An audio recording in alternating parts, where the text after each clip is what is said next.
오늘부터 국회에서 연말 인사청문 정국이 시작됐습니다. 우선 전해철 행정안전부 장관 후보자와 권덕철 보건복지부 장관 후보자가 인사청문 검증대에 올랐는데요. 청문회장에서는 내년 있을 보궐선거 관리와 코로나19 백신 문제 등을 놓고 공방이 오가고 있습니다. 국회로 가봅니다. 박현우 기자.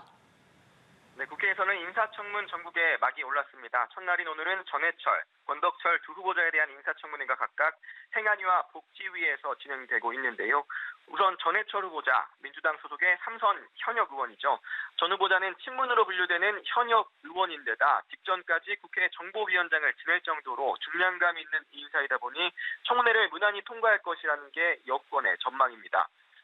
반면 야권은 내년 서울과 부산 보궐선거 등 중요 선거가 치러지는 해인 만큼 친문 핵심으로 꼽히는 전 후보자가 선거관리 주무부처를 맡는 게 적절한지 등을 전 후보자를 상대로 따져 묻고 있습니다. 국민의힘 의원들은 또 이용구 법무부 차관의 택시기사 폭행 논란과 관련한 전 후보자의 입장을 물었는데요.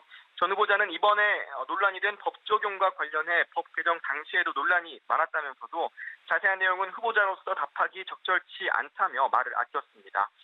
전 후보자는 코로나 대응과 관련해서는 사회적 거리두기 3단계 격상은 신중해야 한다면서 자영업자 등의 임차료 부담을 덜기 위해 국유재산 임대료 한시 인하 등 조치를 검토해 나가겠다고 밝혔습니다. 권덕철 후보자에 대한 인사청문회에서는 코로나19 백신 확보를 놓고 창과 방패의 대결이 벌어지고 있습니다.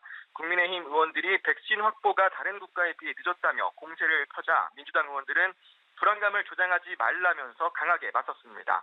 권 후보자는 정부가 4,400만 명분의 백신을 확보했으며 내년 2월에서 3월부터는 접종이 가능할 것이라면서 내년 4월 재보궐선거와 백신 접종을 연관짓는 음모론 등은 국민 불신만 키우는 잘못된 정보라는 데 동의했습니다.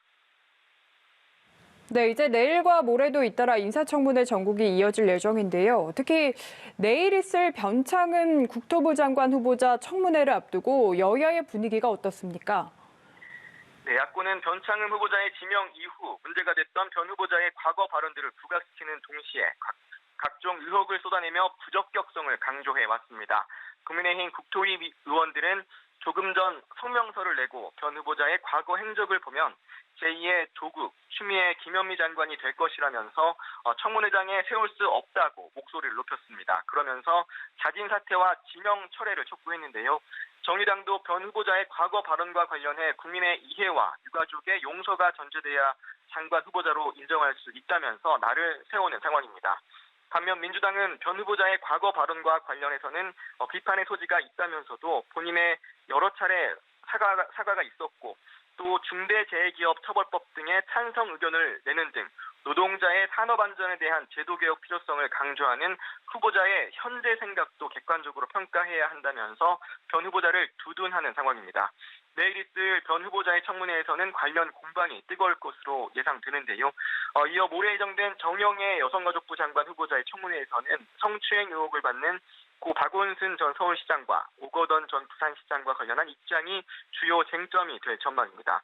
이런 가운데 여야는 오늘 오후 열리는 윤석열 검찰총장의 정직의 적절성을 따질 법원 판단에도 촉각을 곤두세우는 모습입니다. 지금까지 국회에서 연합뉴스 TV 박현우입니다.